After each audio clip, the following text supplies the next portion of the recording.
En el nombre del Padre, y del Hijo, y del Espíritu Santo. Amén. Día 19 de marzo. Solemnidad de San José, esposo de la Santísima Virgen María. San José, esposo de la Santísima Virgen, y en cierto sentido propio y verdadero Padre del Salvador del mundo, nació en Judea hacia los 40 o 50 años antes del nacimiento de Cristo. No se sabe con certeza el lugar de su nacimiento, pero es probable que fue Nazaret, población corta de la Galilea inferior, donde tenía el santo su habitación. Era de la tribu de Judá y de la casa real de David, que reinó hasta la cautividad de Babilonia. Y aunque estaba del todo oscurecido el esplendor de esta regia casa, se conservaba su nobleza en los descendientes de ella, todos de sangre real, bien que sin rentas y sin empleos que la hiciesen brillar en el mundo, nobleza en fin, deslucida, que estaba como sepultada en la pobreza y en el estado humilde de los que la poseían. Los dos evangelistas que escribieron la genealogía de San José, ambos prueban concluyentemente su descendencia del real trono de David, aunque por diferentes ramas. Tan necesaria era esta circunstancia para que en la persona del Salvador se reconociese indudablemente al verdadero Mesías prometido. San Mateo prueba su descendencia de David por Salomón y por los demás reyes de Judá. San Lucas la deriva por Natán, hijo de David. Aquel le hace hijo de Jacob, este de Elí. Y la opinión más antigua y la más común entre los santos padres es la de Julio Africano, autor que vivió hacia el fin del segundo siglo. Este asegura haber sabido por tradición oída de boca de los mismos parientes del Salvador que Jacob y Elí fueron hermanos uterinos, y que habiendo muerto Elí sin tener hijos, Jacob, según lo prescribía la ley, se casó con la viuda de su hermano, para suscitar en ella su sucesión, y que de este matrimonio nació San José. Predicando el famoso Gersón de la Natividad de Nuestra Señora, a presencia de los padres del Concilio de Constancia, dijo se podía creer piadosamente que San José había sido santificado en el vientre de su madre, pia credulitate credi potest, habiéndole destinado la divina providencia para ser esposo de María, tutor y padre nutricio del Salvador. Quiso que fuese de sangre real, pero pobre, porque habiendo de nacer el Señor en la humildad de un establo y pasar toda su vida con necesidad y pobreza, ¿cómo había de escoger por padre a un hombre rico que viviese con esplendidez y con abundancia? Descubriéronse pocas o ninguna señas de niñez en sus primeros años, porque prevenido desde la cuna con dulces bendiciones del cielo, más que ningún otro santo, crecía en prudencia, más que adelantaba en edad. Como el Señor le había hecho únicamente para sí, reinó perpetuamente él solo en su casto corazón. Nunca padeció quiebra ni alteración su pureza, siendo la principal ocupación de su juventud así la exacta obediencia de la ley, como el ejercicio de todas las religiosas virtudes. Era de profesión carpintero, pero aunque en el oficio fuese deslucido y humilde, jamás hubo en el mundo hombre ni más noble ni más brillante a los ojos de Dios. Dice San Epifanio: ninguno se acercó ni con mucho al mérito y a la eminente santidad de este gran patriarca. Dios proporciona sus gracias a los empleos, en sentir de Santo Tomás, y los dones sobrenaturales corresponden siempre a la excelencia y a la santidad del estado a que nos destina. Pues habiendo escogido el Señor a San José para ser en la tierra, digámoslo así, el archivo de sus mayores secretos, agente y secretario del Altísimo en los misterios de la Encarnación, esposo de María y protector de su virginidad, tutor y nutricio del mismo Jesucristo, y en este sentido Padre suyo, comprended, dice San Bernardo, cuánto sería el resplandor de sus virtudes, cuánta la multitud de sus dones sobrenaturales, con que el cielo le enriquecería, y cuán sublime su elevación y excelencia. Había llegado San José a aquel supremo grado de perfección que declara el Evangelio en una sola palabra, llamándole varón justo. Esto es, un hombre que posee todas las virtudes en grado eminente. Cuando queriendo el Verbo tomar carne en las entrañas de una virgen, escogió a María por madre y a San José por esposo suyo. Como la Santísima Virgen se había consagrado a Dios en el templo casi desde la misma cuna, tocaba aún más a los sacerdotes que a sus padres buscarla un esposo que fuese digno de tal esposa. Escogieron a José que, sobre ser de la misma casa de María, estaba conceptuado por el hombre más modesto, por el más prudente, por el más religioso de su tiempo.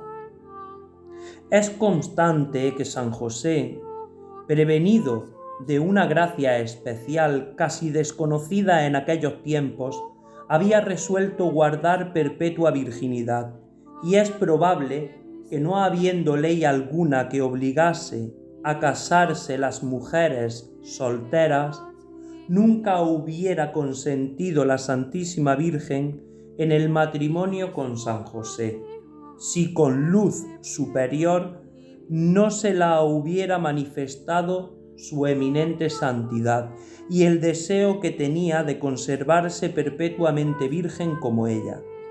Y aun por eso no encuentra dificultad San Agustín en comparar la virginidad de San José con la de María.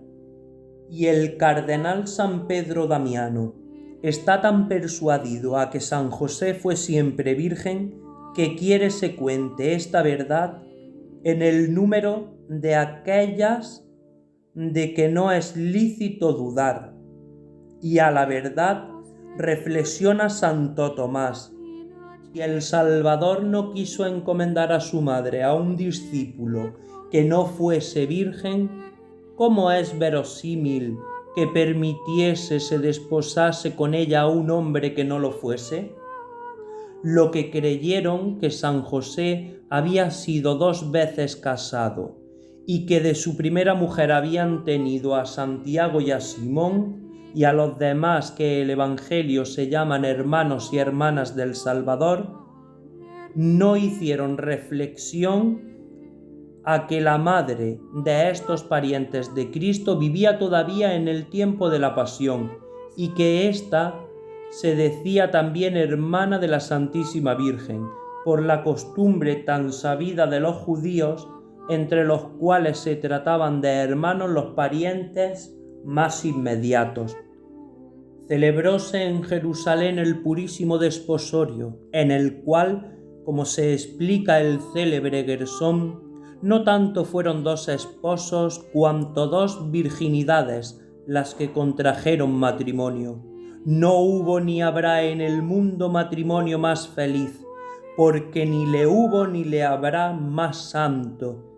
Si María recibió en José un custodio y un protector de su virginidad y de su honor, José recibió en María la dignidad más augusta que puede imaginarse en la tierra, siendo esposo suyo, exclama San Juan Damasceno. Santo Tomás es de sentir que inmediatamente después de los desposorios hicieron los 2 santos esposos de común consentimiento voto de perpetua castidad, pareciéndole que 2 personas tan santas no podían dispensarse en un acto de religión tan perfecto. A pocos días de desposados, se apareció el ángel San Gabriel a la Virgen María en su humilde, pobre casa de Nazaret, y habiéndola saludado en términos de profunda veneración a la dignidad de Madre de Dios, a que sabía el celestial paraninfo que dentro de un instante había de ser elevada, la descubrió todo el misterio de la encarnación, intimándola que aquel Dios que quería hacerse hombre para redimir al género humano, la había escogido para madre suya.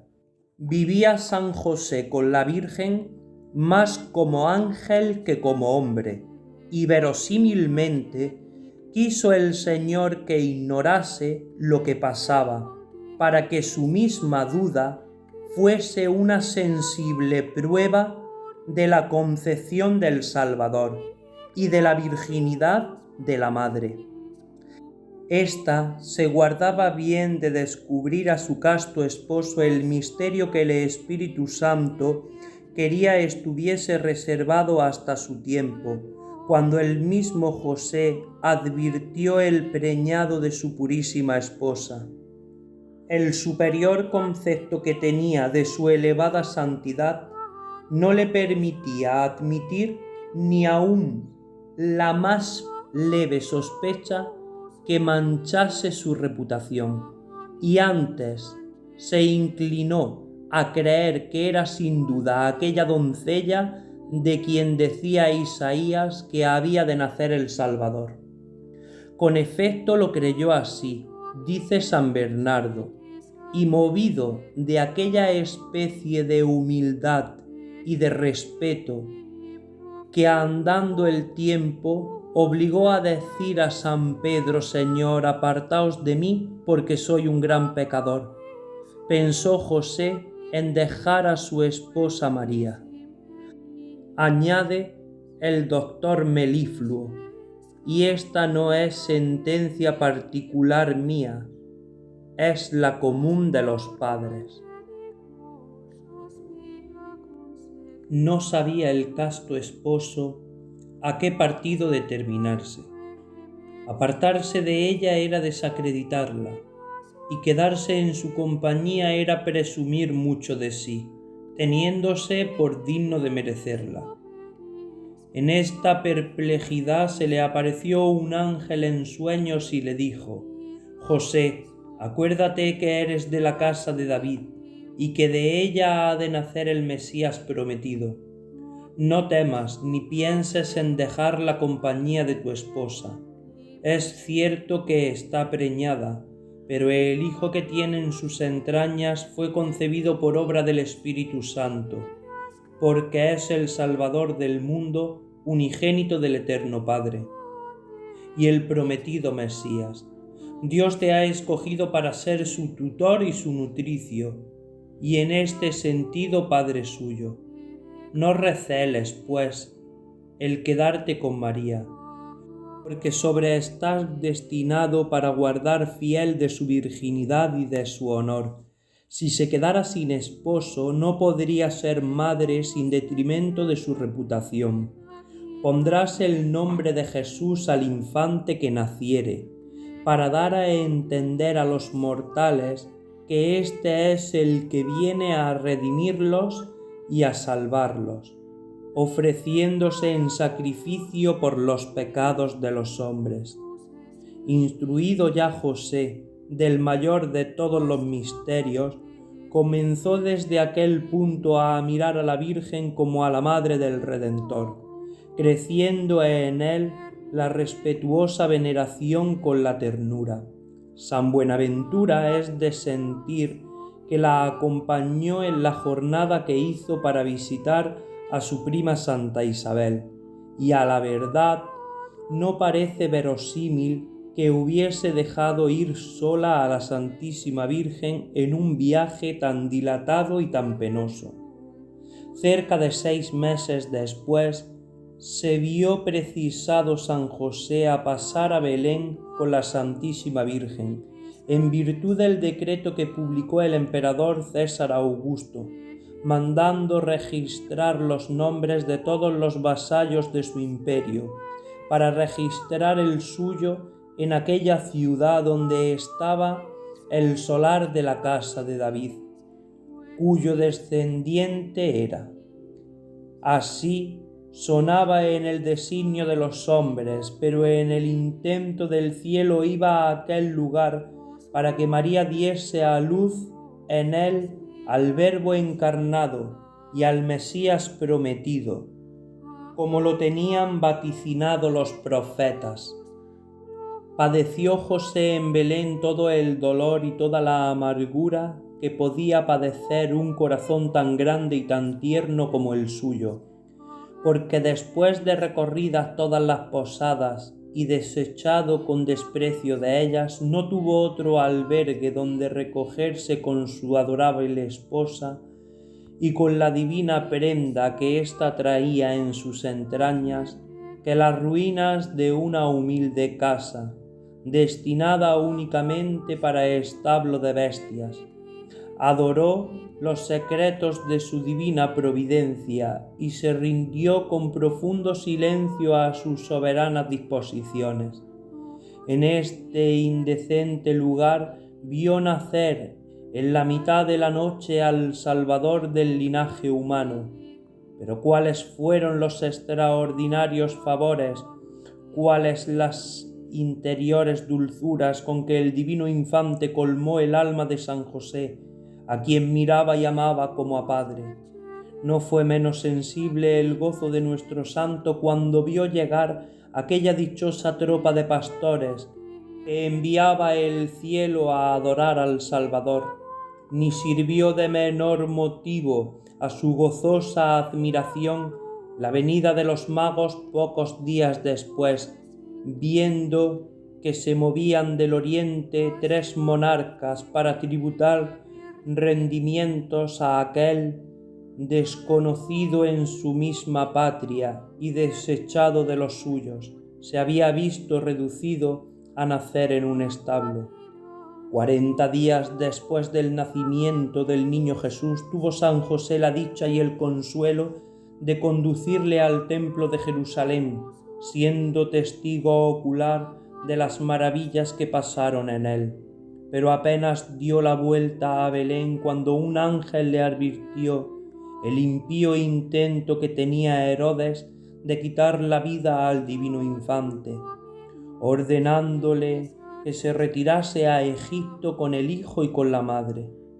No difirió un punto el obedecer, en virtud de aquella perfecta sumisión que profesaba a las disposiciones de la divina providencia, y sin dar lugar a vanos discursos ni cavilaciones de la prudencia humana, partió al instante para Egipto, donde permaneció hasta que murió Herodes.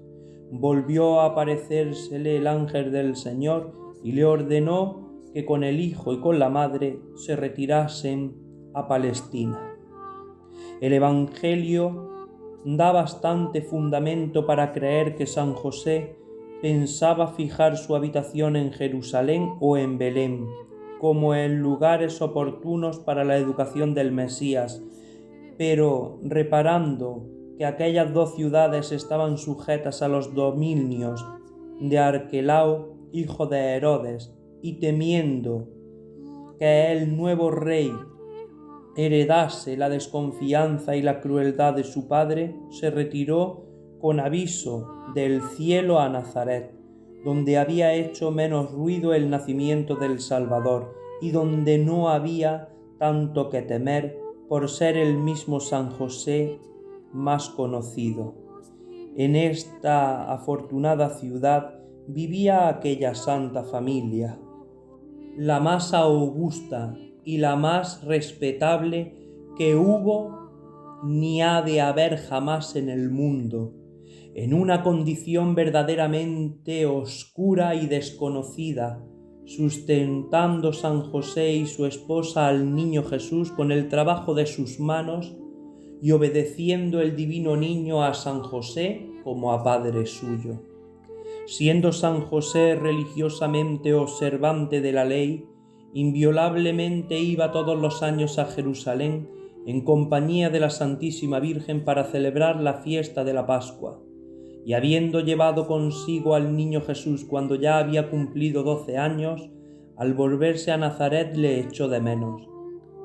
Es indecible la aflicción y la inquietud de la Virgen y de San José, los 3 días que le anduvieron buscando, habiéndole hallado finalmente en el templo en medio de los doctores.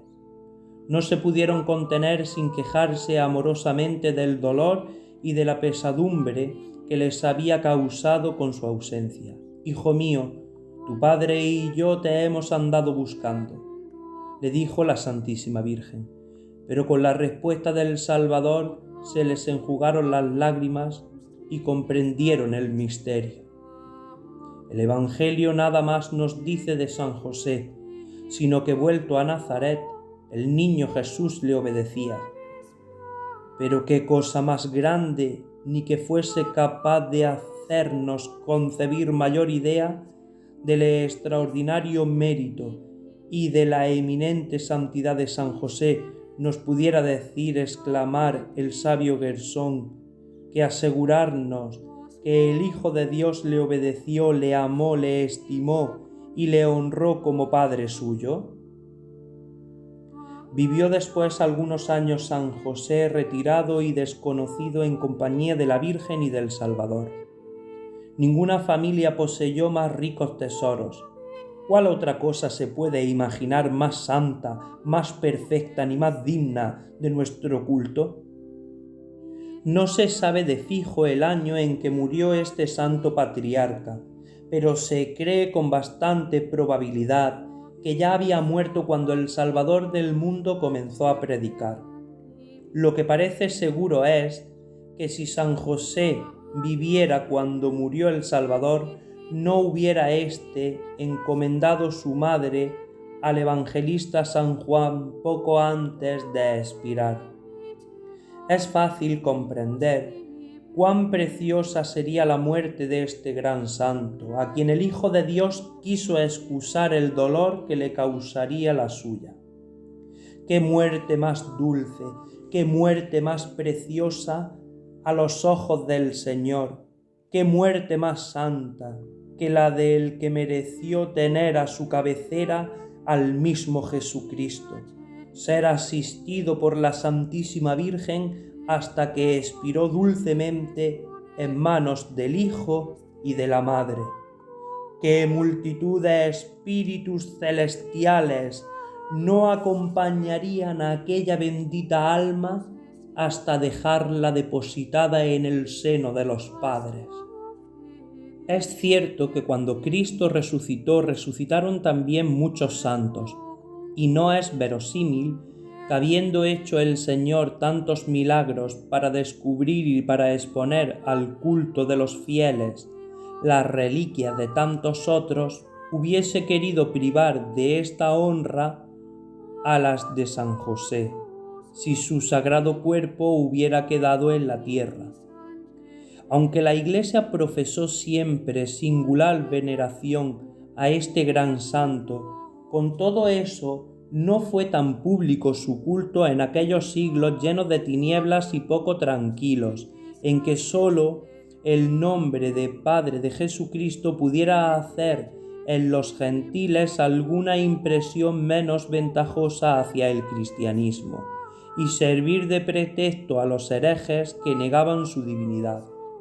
Hasta que gozó de paz la Iglesia, no comenzó a haberse familiar a los fieles la devoción de San José. Hallóse su nombre a los 19 de marzo en los martirologios latinos escritos más de 800 años, y aún es más antigua su fiesta en la Iglesia griega. Los magníficos elogios que el sabio Gersón, cancelario de la Universidad de París, hizo de San José en el Concilio de Constancia, y lo que dice de la confianza que todos los fieles deben tener en la poderosa intercesión de este gran santo, acreditan su devoción y su piedad. Escribió diferentes cartas para que se celebrase con mayor solemnidad la fiesta de San José. La primera fue dirigida al duque de Berry en el año 1413, la segunda al chatre de la iglesia de Chartres y la tercera a todas las iglesias. Gregorio XV y Urbano VII la hicieron fiesta de precepto, prohibiendo en ella las obras serviles y las funciones públicas de los tribunales. No hay religión alguna en la Iglesia de Dios que no profese particular devoción a San José. No hay cristiano que no tenga en este gran patriarca una tierna y amorosa confianza. Los muchos milagros que obra el Señor por su intercesión en toda la cristiandad y los singulares favores que experimentaron todos los que le invocan, muestran visiblemente que nada niega el Salvador al que siempre amó como a Padre y al que quiere que nosotros honremos como a tal. Pero lo que más ha contribuido en estos últimos tiempos a promover la devoción de San José fue la singularísima que le profesó Santa Teresa de Jesús, dejándosela como en herencia a sus hijos y a sus hijas, en quienes vive hoy con toda edificación el espíritu y la piedad de su Santa Madre. En el capítulo 6 de su vida dice lo siguiente: Tomé por abogado y señor al glorioso San José, y encomendéme mucho a él. Vi claro que así de esta necesidad como de otras mayores de honra y pérdida del alma, este Padre y Señor mío me sacó con más bien que yo le sabía pedir. No me acuerdo hasta ahora haberle suplicado cosa que la haya dejado de hacer. Es cosa que espanta las grandes mercedes que me ha hecho Dios por medio de este bienaventurado santo, de los peligros que me ha librado, así de cuerpo como de alma, que a otros santos parece les dio el Señor, gracia para socorrer en una necesidad. Este glorioso santo tengo experiencia que socorre en todas, y que quiere el Señor darnos a entender que, así como le fue sujeto en la tierra y como tenía el nombre de Padre, siendo ayo, le podía mandar así en el cielo, hace cuanto le pide. Esto han visto otras algunas personas a quien yo decía se encomendasen a él, también por experiencia, y hay muchas que le son devotas. De nuevo he experimentado esta verdad. Procuraba yo hacer su fiesta con toda la solemnidad que podía. Querría yo persuadir a todos fuesen devotos de este glorioso santo, por la gran experiencia que tengo de los bienes que alcanza de Dios. No he conocido persona que de veras le sea devota y haga particulares servicios que no le vea más aprovechada en la virtud, porque aprovecha en gran manera a las almas que a él encomiendan. Paréceme a algunos años que cada año en su día le pido una cosa y siempre la veo cumplida. Si va algo torcido la petición, Él la endereza para más bien mío. Solo pido por amor de Dios que lo pruebe quien lo creyere, y verá por experiencia el gran bien que se encomendase a este glorioso patriarca y tenerle devoción. Con especialidad personas de oración siempre le habían de ser aficionadas. Quien no hallare maestro que le enseñe a orar, tome este glorioso santo por maestro y no errará en el camino. Hasta aquí son palabras de la santa teóloga española Santa Teresa de Jesús. En muchas iglesias se celebra con grande solemnidad el día 22 de enero, fiesta de los desposorios de San José con la Santísima Virgen, y ya en el siglo XIV se celebraba en la iglesia esta festividad. Hay en varias partes fundadas muchas congregaciones y cofradías con el título de San José para asistir a los agonizantes. ¿Y qué santo más poderoso para ayudarnos en aquel crítico momento? En la Santa Capilla de Chambéry se muestra un báculo ricamente engalanado, que se dice por piedad tradición haber sido de San José, y en Perusa, de Italia, se venera el anillo de sus santos desposorios, acreditando al parecer la verdad de esta reliquia, los favores que cada día se reciben del cielo por la devoción a ella. Himno. Te Joseph celebrem armina celitum. Celebren te, oh José, los escuadrones del celestial palacio cortesanos, y en festivos acentos tus blasones engrandezcan a coros los cristianos, pues ilustre en virtud logras dichoso de la Virgen más pura ser esposo. Al ver la novedad de que tu esposa en ti albergaba al Hijo concebido, quedó tu corazón en la penosa aflicción de los celos sumergido, mas un ángel te afirma que es el preñado, es obra del divino amor sagrado. Tú abrazas al Señor recién nacido, tú mereces seguirle y le acompañas. Cuando prófugo huyendo, conducido es a la tierra de Egipto tan extrañas. Tú por Jerusalén con sentimientos andas en busca de él, le hallas contento. Una muerte piadosa hace dichosos a los santos, ya muertos y finados, y logrando la palma en los gloriosos alcazares de Dios son colocados, pero tú, más feliz, logras la suerte de ver a Dios aún antes de la muerte. Oh Suma Trinidad, en una esencia, perdona a los que humildes te rogamos, por José nos conceda tu clemencia, que subir a los cielos merezcamos, en donde por los siglos perdurables te andamos aplausos agradables. Amén. Sagrado Corazón de Jesús, en vos confío. Inmaculado Corazón de María, sed la salvación del alma mía. Glorioso Patriarca San José, ruega por nosotros. Ave María Purísima, sin pecado concebida. En el nombre del Padre, y del Hijo, y del Espíritu Santo. Amén.